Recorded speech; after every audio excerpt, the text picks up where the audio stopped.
Unbelievably, she wasn't consumed by anger. She wasn't ranting and raging. She still has that hope for peace. But what she witnessed that morning, she referred to as subhuman, the depravity, butchering of her friends and neighbours. I'm David Knowles, and this is a bonus episode of Battle Lines. אזרחי ישראל, אנחנו במלחמה. לא במבצע, לא בסבבים, במלחמה. Terrorist group Hamas unleashed pure, unadulterated evil in the world. But sadly, the Jewish people know perhaps better than anyone that there is no limit to the depravity of people when they want to inflict pain on others.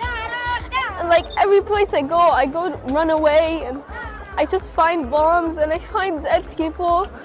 And like maybe one day I'll end up like them, but it's a really scary thing for me. People telling me that, mostly this is about Hamas, but they're also angry with absolutely everybody. I'm begging the world to bring my baby back home. Last week, I spoke to Naomi Greenaway, deputy editor of the Telegraph Magazine, about her interview with Adi Efrat, an Israeli woman who survived the horrors of the October the 7th attacks. It's an emotional and heart-stopping story. Here is our conversation.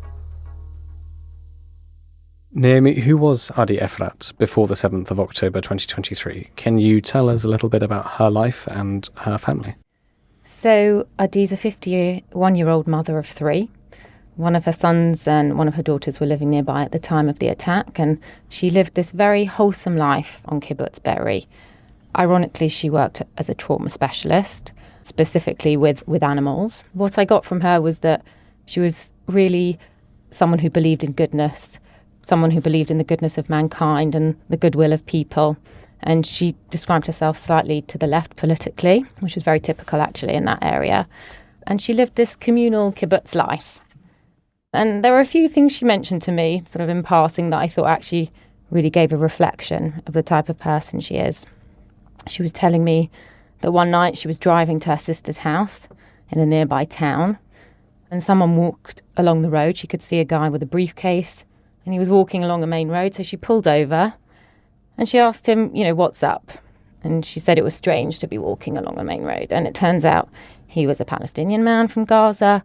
He'd been working in Israel, and he'd missed the last bus. So she told him to get in the car, and she gave him a lift to the border.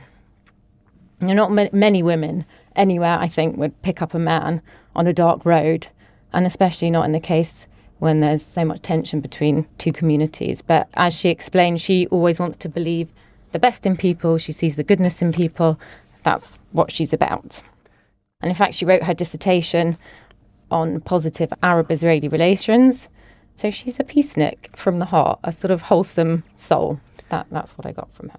You mentioned there her life on the Kibbutz Be'eri, and you said that's communal life. So can you talk more about that? For people who don't know, what is life like on the kibbutz? So in fact, Kibbutz Be'eri is one of the few kibbutzes left that really have maintained that socialist ethos. So their funds are pooled, they have shared dining room, they have a shared fleet of cars. People have designated jobs. There are people who do the cooking. There are people who, fix the cars. And so it's a very different life to anything anyone here might lead. It's a true socialist life, communal living. And, actually, when we got talking about what happened to her, you can start to understand how painful it was, because these are more than neighbours. They're people that she shared everything with. Well, let's go on and talk about that then. What did Adi experience on the 7th of October? Can you talk us through her morning, the afternoon, what happened in the day? So she was woken up on that morning. Her daughter and her husband and son were both in different houses nearby. She woke up to the sound of bombs. But she said these were different to usual. So these towns by the border, these kibbutzes by the border, they're under constant rocket fire from Hamas. Even before October the 7th, there were over 1,500 rockets that had been sent over to Israel this year. So it's not that the bomb was unusual, the sound of bombs was unusual, but she said it was different. It was louder, there were more of them. So she is in her safe room, shuts the door to her safe room, and she looks at her phone, and she realises something awful is happening. because in the WhatsApp groups, people are saying that they're hearing shooting outside their houses, they're hearing Arabic outside their houses, they're saying their houses are being broke into, and she's saying people are soon saying, I love you, and they're saying goodbye, and they're going silent on these groups. And she said at the time she didn't understand why, or she didn't want to understand why, but since she knows what's happened to those people, and those were final goodbyes. Then she gets a message from her husband that his house is on fire. They'd been separated for a few months, she said, and they were living in separate houses. In fact, she told me that the night before, the 2 days before, they'd been in Tel Aviv together, trying to work on their feelings and talk about getting back together. But she knows his house is on fire, and she begs him to stay in the safe room, because she knows that if he climbs out the window, he'll be shot, or she fears, and she was probably right. And she knows it takes time if you're breathing in smoke for that to kill you, and she hopes that he'll be rescued before that might happen. And then she describes hearing gunshots and noises, and she hears that there are 2 terrorists in her own house. And she hopes they won't be able to enter the safe room. But as soon as she says she's thinking about it and her heart's beating, she describes it bursting out her chest, she's staring at them, and they are in the room. And they say to her that if she gets them a car, they won't kill her. So she begs them not to kill her. She comes into the kitchen and she sees they've rifled through her bag and turned things upside down. And she says that gives her hope, because she knows they must really have been looking for car keys. And she thinks maybe if she sends them off with the keys, they'll let her live. So she explains that she doesn't have her own car, but they have a whole garage of cars on the kibbutz, and she gives them the keys. And she says at this point she's so scared, she's shaking, she's so confused, she can't think where this car park is. She's been living on the kibbutz for 30 years, but she's disorientated. So she manages to work it out. She tries to send them off, but they say to her, no, you've got to come with us. But on the way to the cars, there's gunshots in the distance, and the terrorists start running with her, and she knows that they're taking her, and they're running west, and west is towards Gaza. So she's trying to persuade them to go in the direction of the cars, but they grab her and they keep moving. And they take her to a house where there are other terrorists and a 97-year-old woman from the kibbutz that she knows, and her caregiver there, captive with her hands tied behind her back. There weren't many moments, actually, unbelievably, when talking to Adi, that she cracked during the interview. She was unbelievably calm, but what she told me next was distressing. She heard a loud cry, and she heard someone shouting, "Daddy, Daddy, Daddy." And she saw a terrorist coming towards her with a little toddler dangling by one arm. And he threw the boy on the porch area next to her. But as soon as his feet hit the ground, he wanted to run again. But she knew if he ran, he might be shot. So she tries to persuade him to stay next to her. But her hands are tied behind her back, so she can't restrain him. So she's trying to talk to him to calm him down, to make him stay. And then she sees another woman from the kibbutz, someone she knows, coming towards her. And this woman is hobbling. And she has another child with her who has a gash on his head. And she collapses next to her, this woman. She has a bullet in her abdomen and she's struggling to breathe. And when she sees Adi, she says straight away, "They shot my husband and they shot Mila." And Adi asks her, "Who's Mila?" And the woman said, "She's my baby." So Adi says to her, "No, maybe she's just wounded.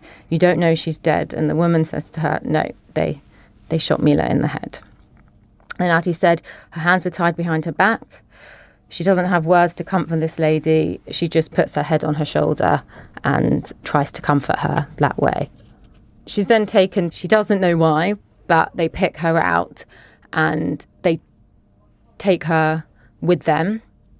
And they're moving further west in the direction of Gaza. And she's obviously terrified. They get to another house and the house is on fire. And she knows the house. She recognizes the house. It's someone she knows from the kibbutz. She can't see them there.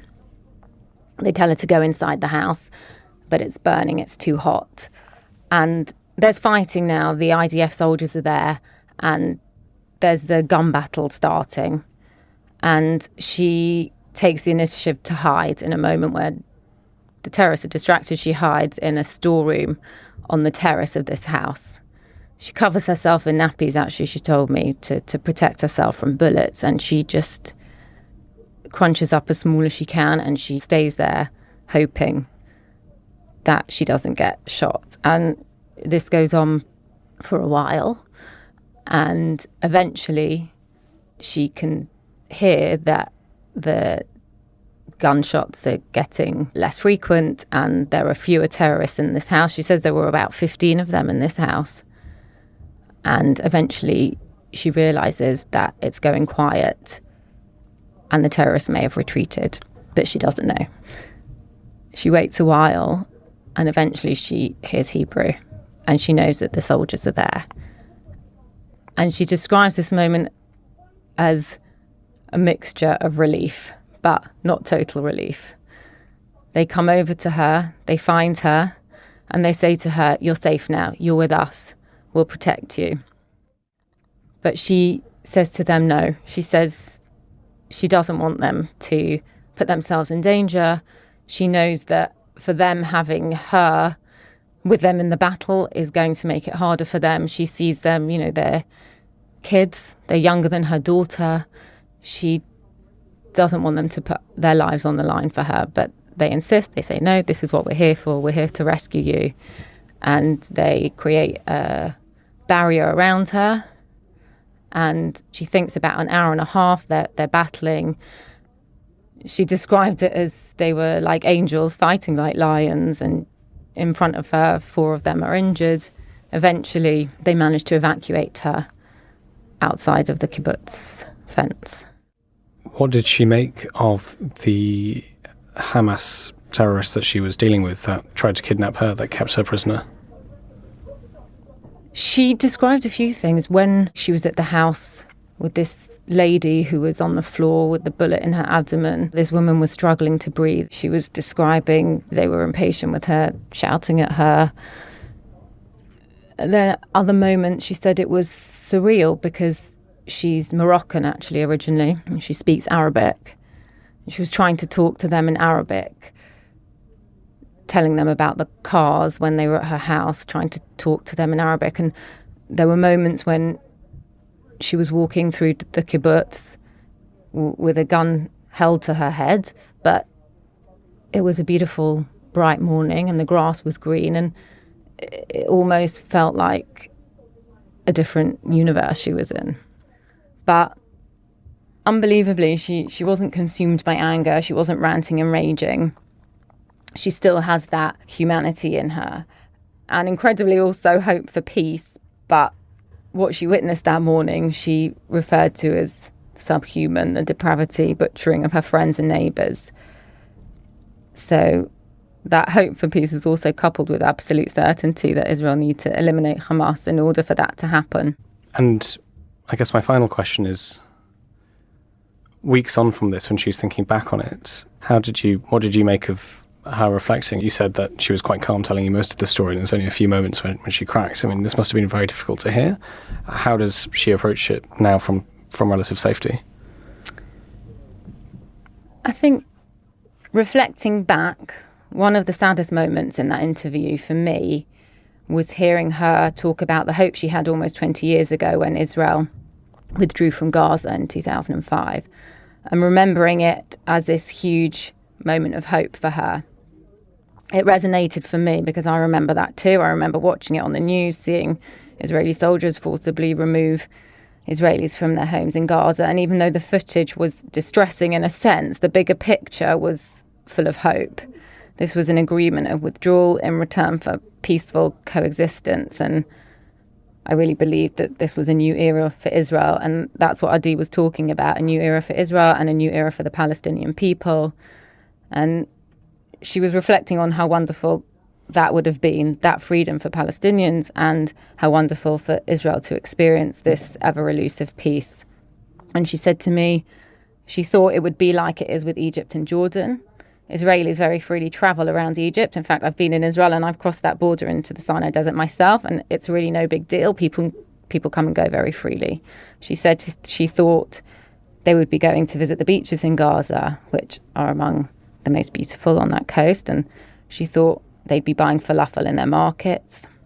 But in 2006, Hamas came into power, and very soon those areas near the border were being bombed.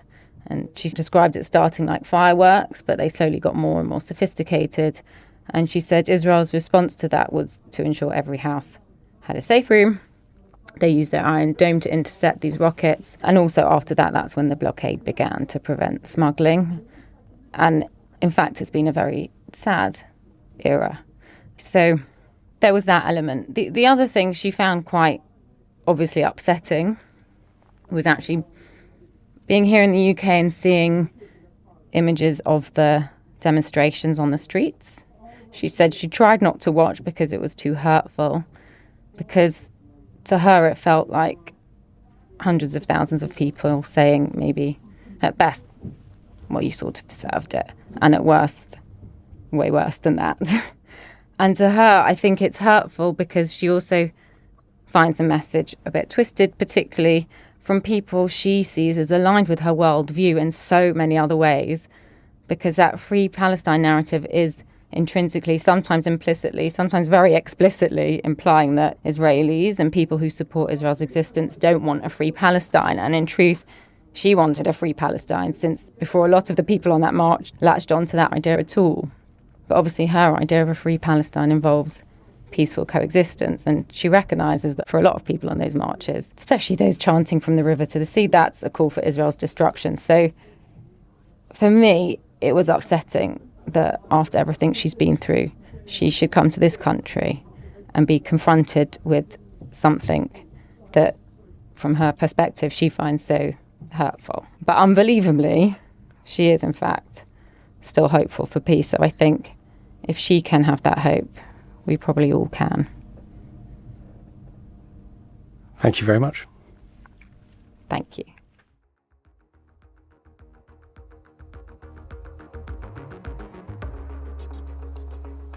Battle Lines is an original podcast from The Telegraph. To stay on top of all of our news, analysis and dispatches from the ground in Israel and Gaza, subscribe to The Telegraph, or sign up to Dispatches, which brings stories from our award-winning foreign correspondents straight to your inbox. We also have a live blog on our website, where you can follow updates as they come in throughout the day, including insights from contributors to this podcast. If you appreciated the podcast, please consider following Battle Lines on your preferred podcast app.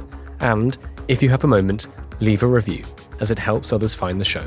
As disinformation is a particular problem during conflict, we are relying on your support more than ever. Battle Lines is part of wider Telegraph foreign coverage in our podcasts. If you're interested in finding out more about the war in Ukraine, you can listen to Battle Lines' sister podcast, Ukraine the Latest. This episode of Battle Lines was produced by me, David Knowles, and executive producer Louisa Wells.